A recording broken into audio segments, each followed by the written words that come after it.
This is Power Hour with Gabriella Power. Hello and welcome to Power Hour. I'm Gabriella Power. Thank you for your company. We have a massive show for you today. But first, let's get into media meltdowns. Well, we all know how much the mainstream media just loves and respects the man responsible for setting up and leading Doge, who for the past 134 days has been working for the US government for free, as well as juggling several billion-dollar companies to identify and cut fraud, waste and abuse. Elon Musk, the man that Americans should be so grateful for. But we know Elon has had a target on his back from the moment that he endorsed Donald Trump. We saw this at the start of the year when the leftist media went into meltdown for the arm movement that he made during Trump's inauguration. Now, it was probably a stupid move to make, but the mainstream media leapt to the conclusion that this is proof that Elon Musk is an evil Nazi after all. Here is MSNBC's Rachel Maddow looking like she's about to cry as she insists that that gesture added a blood-curdling chill to Inauguration Day. This is him today twice throwing something that looks like what is politely called the Roman salute at the hockey arena in Washington before Trump's appearance there tonight. And maybe this is not what he meant when he did it. Who among us knows what is in the hearts of men? Mr. Musk has not yet commented on what he was doing here. But the Roman salute is a thing. And that is what it looks like Elon Musk was doing, which added a nice blood-curdling chill to the day for many people today. But we know it wasn't just Rachel Maddow. It was essentially every left-wing media outlet that you can imagine declaring that Elon Musk made a Nazi-style salute. We saw that in the Telegraph's headline. We saw it in The Guardian, and we saw it in Time magazine. So when Democrat Senator Cory Booker made the same gesture, surely would be getting the same reaction from the same commentators, the same sort of outrage. Anything on MSNBC, CNN, New York Times? Crickets. Nothing to see here. And let's just compare the vision. This hypocrisy is being called out all over X, that when Elon does this gesture, he's a Nazi, but when it's a Democrat, well, he must be making a heartfelt patriotic salute. Now, journalist Keith Olbermann insists that there is no hypocrisy and the media must have been right about Elon all along because Elon has his fingers together and Booker doesn't. Yep, you cannot make this stuff up. So MSNBC, we know, didn't even cover Booker's gesture, and it's probably because they're still busy continuing their campaign against Elon. According to MSNBC, he departs Doge with a horrific legacy. Doge has saved taxpayers $170 billion so far, so horrific is an interesting choice of words. And here is MSNBC's Joe Scarborough insisting that Elon is desperately trying to distance himself from Trump. Understand the complicated ways of Silicon Valley and Washington, D.C., but I do understand that Elon Musk is desperately trying, as subtly as he can, but as clearly as he can, to separate himself from the work that he did over the past 4 or 5 months that savaged his reputation in the business world and has hurt Tesla. And you can see it there. Oh, I'm not going to get specific, but I don't agree with everything they're doing. Nod, nod, wink, wink. These hosts are just so happy to see Elon step back from leading Doge, probably because they don't want it to work. They would rather the fraud and waste continue. But even MSNBC's reporter had to clarify that there's actually no bad blood between Donald Trump and Elon Musk, despite how much the mainstream media was really hoping that there would be. I'm told that Musk and Trump, there is personal fondness there. There has not been the falling out that so many people expected. The two men do get along. That must have been tough to say out loud because it's not part of the narrative. But despite all the media's attacks against Elon Musk and against Doge, Doge is not going anywhere and it's only getting stronger. This is not the end of Doge, but really the beginning. My time as a special government employee necessarily had to end. It was a limited time thing. It's 134 days, I believe, which ends in a few days. So that, it comes with a time limit.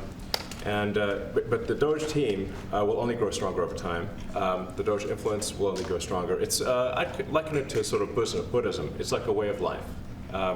So it is permeating throughout the government, and I'm confident that over time we'll see $1 trillion of savings and a reduction in $1 trillion of waste and fraud reduction. Joining us now is media consultant at Maha PAC, Caitlin Sinclair. Caitlin, thank you so much for joining us on Power Hour. I mean, the leftist media have been exposed again for their hypocrisy. All these outlets called Elon Musk a Nazi or claimed that he was doing a Nazi salute. But now a Democrat Senator, Cory Booker, has been caught out doing the exact same thing, and we hear nothing. Are you surprised? No, not at all. The hypocrisy was put on full display last year during the 2024 election, during the campaign. And here's the truth. Neither Elon Musk nor Cory Booker, who's the Democrat that was being accused of the Nazi salute, neither of them are Nazis. And that is not what this story is really about. To me, the story is really about the hypocrisy, what the media refuses to touch on, which is the blatant and exhausting double standard that exists for conservatives versus Democrats. Of course, when someone like Elon Musk even so slightly said that he was MAGA or supporting the conservative movement, they launched an entire campaign against him. But when a Democrat does something that would have destroyed somebody on the right, they look the other way. So the story is not about defending a gesture. It's about exposing this rigged game, exposing this hypocritical machine. It's about how broken and biased the narratives have become. And the American people are quite frankly fed up. And that's why we saw the results we got on November 5th. Absolutely. And the more you pay attention to it, the more you see it. This is just another example. And if it's not the left-wing media that's, campaigning clearly against Trump, against RFK Jr. or Elon Musk, you can always count on celebrities to try and do that. This time, rock star Bono has made a complete fool of himself, going on the Joe Rogan podcast, claiming that 300,000 people have died because of USAID cuts or because of Doge. Now, Joe Rogan politely reminded him that Doge exposed USAID for money laundering. Take a listen. 50,000 tons of food that are stored in Djibouti, South Africa, Dubai, and wait for it, Houston, Texas. And that is rotting rather than going to Gaza, rather than going to Sudan. For sure, there have been a lot of organizations that do tremendous good all throughout the world. Also, for sure, it was a money laundering operation. For sure, there was no oversight. For sure, billions of dollars are missing. In fact, trillions that are unaccounted for, that were sent off into various, they don't even know where because there's no receipts. The way Elon Musk described it, he said if any of this was done by a public company, the company would be delisted and the executives would be in prison. Yeah, and Elon Musk also weighed in, posting on X that Bono is a liar and an idiot and 0 people have died. It seems that Bono got this figure from a speculative model built by Brooke Nichols, a mathematical health modeler at Boston University, projecting what could happen as a result of the cuts. But Caitlin, what do you make of this rant on the Joe Rogan podcast? I mean, this claiming 300,000 people died from USAID, the cuts is just irresponsible. But Joe Rogan is right. This was a money laundering mess with 0 oversight. And that is exactly why we had a disruptor like Elon Musk go in the first place. Bono's not fighting poverty. He is fighting for his narrative. His sob stories are just to cover up for this corruption. We see this all the time from Hollywood, all the time from these very privileged people on the left. Donald Trump and Elon Musk are investigating the corruption. They're exposing the rot, and he can't handle that. A lot of the Hollyweird people can't handle that. I'll give Joe Rogan a lot of credit, though, because it really struck me Rogan's superpowers here were on full display. As a journalist, you can relate to this. Letting a liberal, letting a guest come on your show and spewing lies and actually sitting there, letting the Hollyweird liberal say his piece, no matter how baseless and ridiculous it is, And then he actually just sat there. I would have interrupted. So kudos to Joe Rogan there. Absolutely. Full credit to Joe Rogan, and very embarrassing for Bono. That clip has now gone viral, and it's not the way he would have liked. He probably should have been paying more attention to the work that Elon is actually doing, and Doge is here to stay. But, you know, more media outrage, or media madness, I should say. Treasury Secretary Scott Bessent has called out CBS News host Margaret Brennan. She was trying to challenge him to respond to concerns about, again, what could happen in the future as a result of the tariffs. And he was quick to remind her that her kind of alarmist, I should say, predictions have been very wrong in the past. The reality is there will either be less inventory or things at higher prices, or both. When we were here in March, you said there was going to be big inflation. There hasn't been any inflation.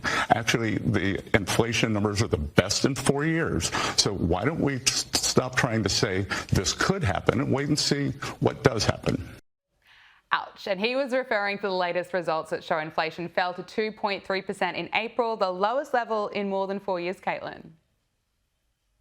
Yes, lies and negativity, that's all they have. That's all they have to go on.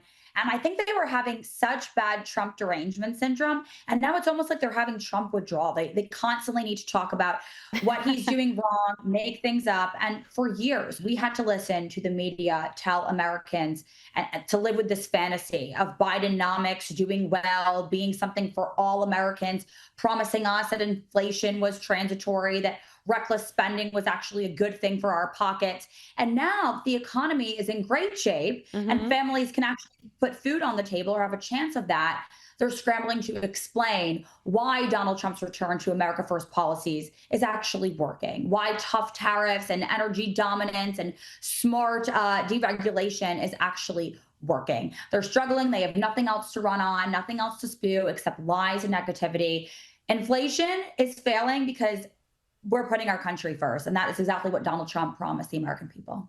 Yeah, and they are failing to cover the good news. But failed vice presidential candidate Tim Walz has shared his words of wisdom. That's one way of putting it, because he can't seem to come up with anything original. So he, of course, rehashes this narrative that, of course, Trump is a dictator, and tells his audience that they should step up and bully the S out of him. Called out on this because I called Donald Trump a wannabe dictator. It's because he is. It's because he is. Oh, the governor's being mean, and the governor's speaking out on that. Well, maybe it's time for us to be a little meaner. Maybe it's time for us to be a little more fierce. You bully the shit out of him back. You push back. You make sure they know it's not there. Caitlin, I can't even watch him. You know, I thought he was bad during the election campaign. It appears he's maybe even getting worse. But, you know, his kind of message now that the Democrat Party should be getting meaner. They're struggling so much at the moment. Is that going to help them? It's not going to help them. They're struggling. They have no message. They have no real leader. They actually have nothing. So they're resorting to the message of bullying. Bullying because they cannot argue against a factual debate. Bullying because they have no leader. They have no message. They have nothing to run on. The Democratic Party is so lost right now. But my question for Tampon Timmy over there is, what men is he actually encouraging to go out and be mean to Donald Trump and bully Donald Trump? Because I'm pretty sure Donald Trump won in droves when it came to young men, millennial men, older men, alpha men.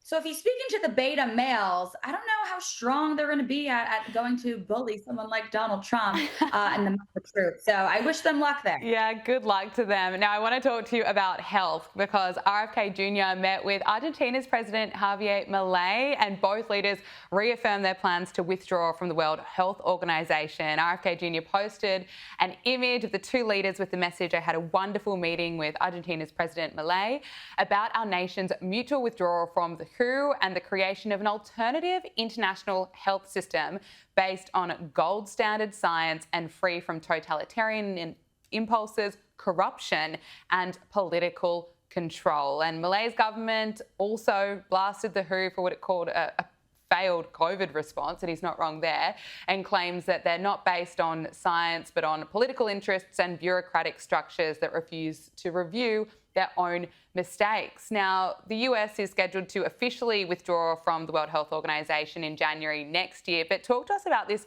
alternative health system that RFK Jr. mentions. It's obviously in its formative stages, but what's it going to look like? I think what it's going to look like is what so many Americans have been longing for, right? I think the American people have been asking the question for some time now, what is the WHO anymore? It, quite frankly, RFK Jr. exposed this, is a bloated, out-of-touch bureaucracy that pushed endless lockdowns over our people, lockdowns over real science, and funneled billions of dollars into their political agendas, into their back pockets for personal and political gain. So the real scandal here is our taxpayer dollars were funding all of that, wrecking economies with zero accountability. And take Argentina, for example, 400 plus days lockdown, small businesses crushed, freedom destroyed, stripped from the American people, any of their rights were stripped away. This was all under the WHO's watchful eye. So I think this new alternative is going to hold these global health elites to the test. They've hid behind closed doors for too many years. The American people and the younger generations, they are finally asking the right questions. They're asking about the food they're putting into their bodies. They're asking about what they're feeding their kids. They're asking about the supplements and the hormonal birth control that they're taking. It's time to tear down this broken system, build one by one back, transparency, fact, common sense, all of these building blocks, and the political games have to stop. RFK Jr. is the perfect leader for this, so I'm really excited about this announcement. Yeah, it's certainly an exciting time. So talk to us about this update you have on the Maha movement. The American Values PAC has announced that it is rebranding to Maha PAC. What's this all about?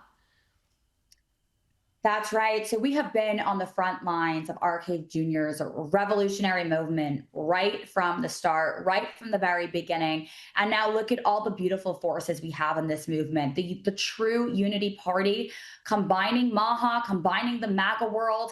This movement is for everyone. It's for the young moms. It's for the struggling parents that don't quite know anything about the health movement. They're just starting to ask questions. Now, the Maha movement swung the 2024 election. We all know that, swung it to President Trump. Now, we at the Maha PAC are now committed to swinging the 2026 midterms to Republicans who will help advance this agenda. We need to help push forward all of Kennedy's promises for the Maha agenda. So the 2024 campaign, for all your viewers out there, was just the beginning. Today and moving forward is where the true Maha revolution begins. So again, so excited for this announcement, a lot in store, and I hope your viewers come with us. Caitlin, congratulations. I can't wait to see where this goes, and you'll have to keep us updated in the coming months and years ahead, as this is just a movement, as you say. But Caitlin Sinclair, thank you so much for joining us on Power Hour. Thank you. Joining us now from Phoenix, Arizona, is broadcaster and commentator Josh Bernstein. Josh, thank you for joining us on Power Hour. I want to start with the horrific anti-Semitic terror attack against peaceful Jewish protesters that took place in Boulder, Colorado. At least a dozen people were injured, including a Holocaust survivor. The suspect has been named as Mohammed Solomon, and he was allegedly setting people on fire and was heard shouting, "End Zionists, they are terrorists." We're early in the investigation, but some details have emerged. I'm able to confirm there are 6 victims, ages 67 to 88. All of them have been transported to local hospitals. This attack happened at a regularly scheduled weekly peaceful event. Witnesses are reporting that the subject used a makeshift flamethrower and threw an incendiary device into the crowd. The suspect was heard to yell, "Free Palestine," during the attack. And we're learning more about the suspect, Mohammed Solomon. He was an Egyptian illegal that entered the United States during the Biden administration. Now, he's been charged with attempted murder, assault, and a hate crime, and he could be spending the rest of his life in prison. Now, Josh, this comes not long after the anti-Semitic attack in Washington, D.C., where 2 young people were killed. This is just horrific. It absolutely is. And look, me being a Jewish American, it's a terrible, terrible thing that's happening. In America, 3% of the population is Jewish. yet almost 55% of all hate crimes are done against Jewish people. So it's a real problem. It's a problem that's getting out of hand. And look, I think it stems from the colleges. Look, if you're going to go on a college campus and you're going to scream intifada, intifada, bring it to America, and not only have the students do it, but also have the professors and the faculty do it, that's not freedom of speech. That is a crime. You're literally calling for, jihad against your own government and your own people. So between the media, between the Democratic Party, between these college campuses, this has to stop. There's been a huge increase in Jewish Americans that are now exercising their Second Amendment rights to protect themselves because, again, it's just a terrible travesty, and it keeps happening. And I think the reason it's happening is because of the influences out there that are fanning the flames of racism and hatred. And you mentioned the media. Is the media covering this terror attack fairly? Is it getting the coverage that it deserves in the same way that any other terror attack would? Not necessarily. They're calling it an event, or they're calling it, I think I heard one newscaster say that it was an incident. Well, no, it's a lot more than an incident. Innocent people have been burned, while alive, and this crazed, person is running around with Molotov cocktails and spraying fire on people that, were in a peaceful demonstration to basically, push for the release of Hamas hostages. So it's almost ironic when you think about it, as far as, what they were looking to do. They were peaceful, obviously. And this Solomon character certainly was not. But again, overstayed his visa. It was up in 2023. He was supposed to report. He didn't report. He stayed. And then he, I guess, even asked for more asylum. And then, this is the result of this. So it's just a sad situation. And when the Democrat Party, when the media, when the colleges, when the universities finally step up and say enough is enough, then we'll see much less of these types of attacks. Absolutely. I want to talk to you about the scenes out of Paris this weekend, where 2 people were killed, hundreds of people were injured during what was supposed to be a nationwide celebration in Paris following PSG's victory in the Champions League final. This is what unfolded.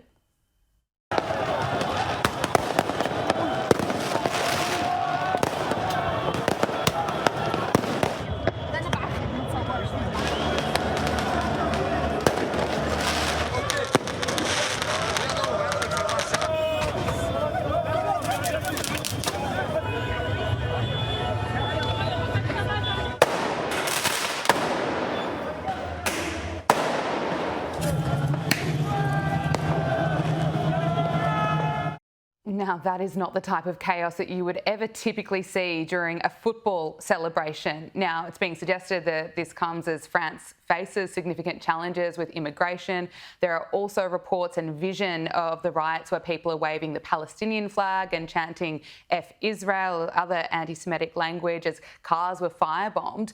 Really disturbing to see. What do you make of all of this? Well, first and foremost, let's correct one thing that the media has not been getting accurate. They say that this riot or this violence was a direct result of this PGS, whatever it is, championship soccer tournament. But it's really not, because it actually started 2 hours earlier at the Champs-Élysées. Did I pronounce that correctly? Possibly, I don't know yes. French too much, but hopefully I did okay on that one. But it started about 2 hours beforehand. There was reports of violence and rioting 2 hours beforehand. And then, of course, it got really, really bad during the match and then after the match. And then, of course, into Saturday night, late into Sunday. And it's just unbelievable. You have to look at the root cause here. And I think the root cause, honestly, was, again, a lot of these people, a lot of these foreigners and immigrants coming into France. You've got about 9 million of these immigrants that have come into the country in the last, 15, 20 years or so. And when you have this unfettered immigration, these are some of the results of it. And so I don't necessarily see this 100% as just a reaction to a soccer game or a tournament. I see this as a much bigger problem, and that problem is the fact that when you have open borders, as we had for 4 years in the United States of America, that thankfully are now being closed, these are some of the results. And in reality, a lot of folks come into countries, they don't want to assimilate. And I've said this before many times, immigration without assimilation is an invasion. And these people need to be able to assimilate to the French way of life, or to the American way of life, or the German way of life, or whatever it may be, and, you know, go and embrace that new country, come in legally, come in the right way, and contribute to society. But when you have no go zones in most of European capitals and big cities and things like that, these are some of the reactions that you get. Yeah, it's a very fair point. I want to talk to you about what's going on in the US at the moment and the politics there, and particularly the Democrats, because they're still all over the place. And there are even calls for Jasmine Crockett to lead the Democratic Party. Now, she's spoken out claiming that Republicans approach her pretty often just to tell her how much they like her. Listen to this. Republicans poll all the time, and I have no idea what all is happening in their polling, but I can tell you in real life that I've had a number of Republicans that approach me as they see me out and they say, hey, I just wanted to let you know that I really like you. Like, we come from completely different parties, but I believe that you are fighting for the people. I believe that you are trying to do what's best for all of us. I may disagree with like how you feel like we get there, but I agree with your fight. And I think that that's what's scary for them, is this idea that it's not just, say, Black folk that are listening to me. Josh, when I first heard this, I thought, oh, she's probably not really telling the truth. And then I thought about it, and maybe this is a strategy. Republicans are encouraging her, saying, keep going. That would be perfect for us. And they will keep telling Jasmine Crockett just how much they like her. Jasmine Crockett is a loathful human being. This is someone that made fun of the Texas governor, calling him Governor Hot Wheels. This is also someone that should be investigated for crimes, because she actually was part of the Tesla takedown. She even said during that time that, oh, all she wants for her birthday is a, quote, Tesla takedown. There's video of her on Zoom calls talking and strategizing about this. It's terrible. But here's what I would say to Jasmine Crockett. Prove it. How many Americans out there that are going to see this broadcast will come forward and say, that are Republicans, that, yes, I support Jasmine Crockett? I don't believe it at all, and I think most people don't believe this at all. You're possibly correct in the fact that maybe they're trying to push this so that she becomes the nominee, so that she would be easier to beat, which I certainly agree that she would. But again, I don't believe Republicans are lining up, as she wants to say, and secretly supporting her or a possible candidacy. Yeah, a bit of fake news from a Democrat, who would be surprised. But looking at the Democrats, their strategy is still all over the place. In your opinion, who should be the leader? Oh, goodness. A ham sandwich at this point. Look, I don't even want to even go that route, because I would hate to say that, hey, this would be the good person. But I would say, if I was to put a name out there that has some resemblance of sanity, it would certainly be the sportscaster gentleman, the African-American gentleman, Stephen Austin, I think his name is, who does ESPN Sports. At least he's able to understand that the Democrat Party has a major issue. And the problem is that they're too extreme and they're too radical, and they don't adhere to the Constitution. They don't believe in our founding principles and values.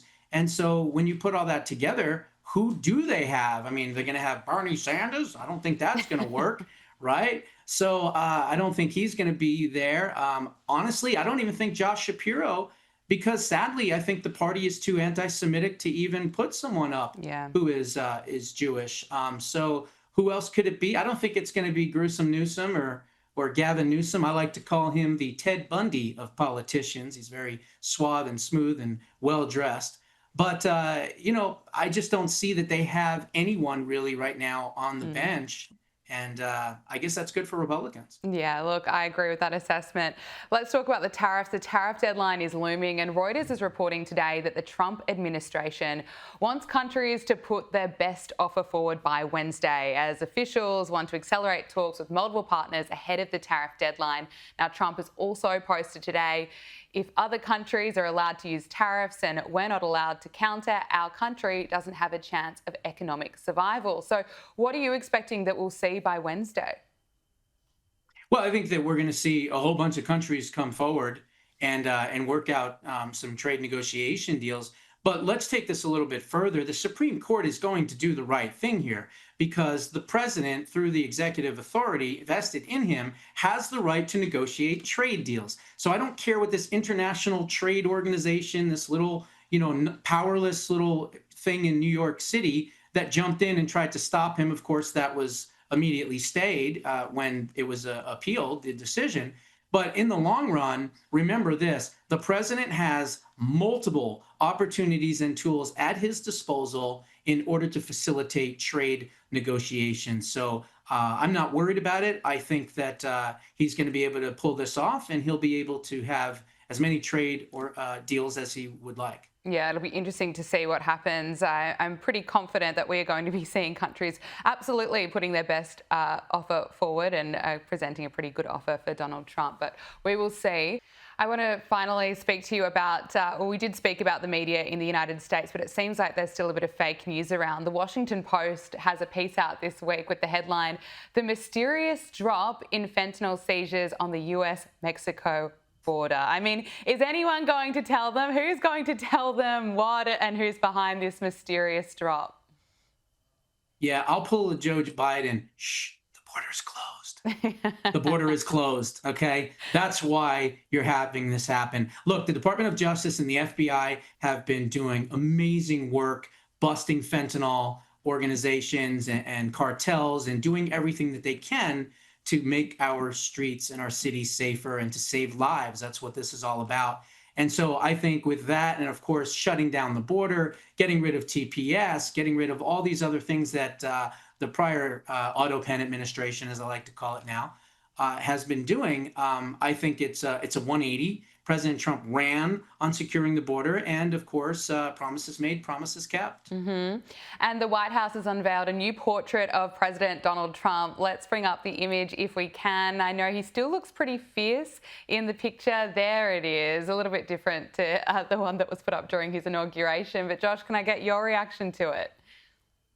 I like it, but for my money, I want the fist in the air and the fight. It's iconic. I think that's so representative of President Trump, of America, of this new resurgence in patriotism, and of course, the oncoming golden age, which will start probably, in my estimation, around mid-November of this year. But watch out, January, February of 2026, America's economy will be the greatest in history. $14 trillion worth of investment coming in. I can't wait. Broadcaster and commentator Josh Bernstein, thank you so much for joining us on Power Hour. Great to speak with you. Thank you. Anytime, any topic.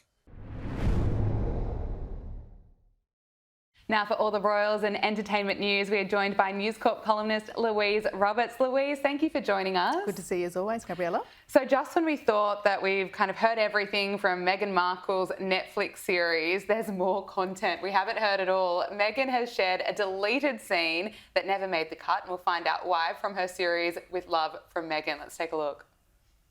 Trick that people do with pineapple, instead of just cutting it to make the perfect little bite, you follow the wedge. When nature has given you all the cues on how to have a perfect taste of something. Oh, how fun is that? I love it. Easy. All right, is it gonna work? Am I good? It's great. And we wonder why it didn't make the cut, but then so many other scenes managed to make the cut that were kind of just like that. Yes, I noticed the flower scenes certainly did make the cut. But actually, I thought it was quite an interesting tip. I've never thought about cutting pineapple in that way. You need a very sharp knife. But look, she's been castigated for it, of course. People saying, oh, wow, it's just a home economics lesson with a very expensive price tag to it. So I think I will keep cutting pineapple the same way, or getting it out of a tin maybe, like everyone else does in the meantime. But look, there could be other scenes out there which are going to be rolled out because, of course, it's not broadcasting anymore. So and she wants to keep herself relevant, so she'll probably keep dropping little vignettes like this for a few weeks to come. Okay, well, stand by. Just if you have had enough, maybe don't follow her anymore. Otherwise, that she will be rolling out more deleted scenes. But Prince Harry is reportedly considering dropping his royal surname in favour of Spencer, the maiden name of his late mother, Princess Diana. Now, this of course comes as tensions with his family continue to escalate, and sources told the Daily Mail that Harry has actively explored ways to be able to assume his mother's surname, and he even apparently discussed the issue with his uncle. What more can you tell us about this? Well, it's interesting that he reached out to Charles Spencer, who of course is Diana's brother. So I was actually pleased to see that he's legitimately getting some advice from some, established family members who have his best interests at heart, perhaps unlike other people. But yes, Harry wanted to change his name to Spencer, but fortunately Charles, his uncle, talked him out of it and said logistically it'd be too tricky, and what about the children? And also his actual surname, Harry, is Mountbatten Windsor, which of course is a nod to his grandparents, the Mountbatten and the Windsor being Elizabeth's name, of course, the late Queen. So for him to change it, I think would just be fatuous at the least. But also, again, Meghan has made a point of saying that her surname is no longer Markle, it's Sussex, which it's not, it's Mountbatten Windsor. So it's all getting very complicated, I think, in that family. They should just stick to their actual name, which is Mountbatten Windsor. And you can't sort of wipe away all the mess and the family trauma just by changing your name like it's a Twitter handle, no, really. Absolutely not. Yeah. And it's interesting you bring that up about Meghan. She absolutely used that in her Netflix series, pretending that her last name was Sussex, and that's not actually correct. So I'm surprised that she didn't want Harry to maybe take her last name. I feel like that's something she would do. But yes, that would be more on brand for Meghan, definitely. Take my name, Harry. Yes. And now there's been an update on King Charles's health. I believe a senior royal aide told US People magazine that the King is successfully continuing to manage his cancer. What more was said? Well, this is great news, isn't it? And the royal family do, off the record, brief a prestigious publication like People magazine when they want to get a message out there. Right. So it's obviously come from the palace directly. Yes, Charles is managing his treatment and his illness quite effectively, we're told, which is great news because there was an incident earlier this year where he was hospitalised during the treatment, and people were obviously very concerned given his age and given his relatively short tenure in the job as king, of course. But he's just back from a very successful 2-day trip to Canada with Queen Camilla, where he was received with so much love and affection, and people were just... The Canadians were thrilled to bits to see him. Yes. So to hear that his health is also progressing well, I think is fantastic news. Absolutely. Yeah. Let's talk about the Beckhams. Brooklyn Beckham and Nicola Peltz have reportedly hired Prince Harry and Meghan Markle's lawyer to help protect their reputations as their family feud escalates. So The Sun is reporting that Brooklyn and Nicola have grown close to Harry and Meghan, who have also apparently fallen out with David and Victoria Beckham, and now they've instructed the Prince's top lawyer to help with reputation management. I mean, what more can you tell us about this one? Well, I think this has moved now from gossip to legal territory, and really it's not even about who's right in this situation anymore. It's more about who can control the narrative. And we've got two dynasties. We've got the Beckham dynasty, Britain's second royal family, let's face it, and we've got the Peltz dynasty in America, and they've both got vast fortunes and reputations to protect. So things will, if a lawyer is now involved on that side, then I imagine other legal situations will erupt. And it's interesting that they've hired Meghan and Harry's lawyer, Jenny Afia, as you say, because it's another message back to Brooklyn's parents. You were friends with Harry and Meghan until the falling out, the accusations over selling stories, which were patently untrue.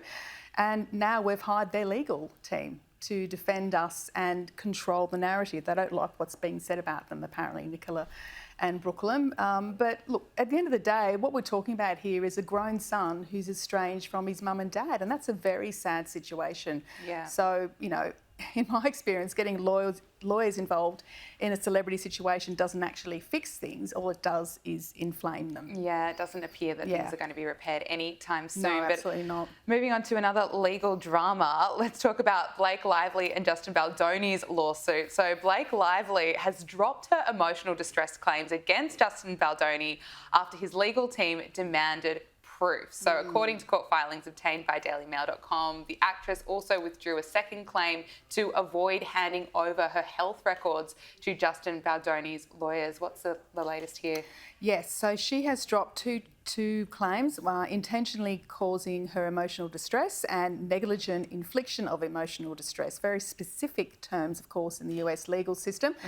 Because his team quite rightly came back and said, well, where's the proof? Yeah. Show us the medical proof of your emotional distress.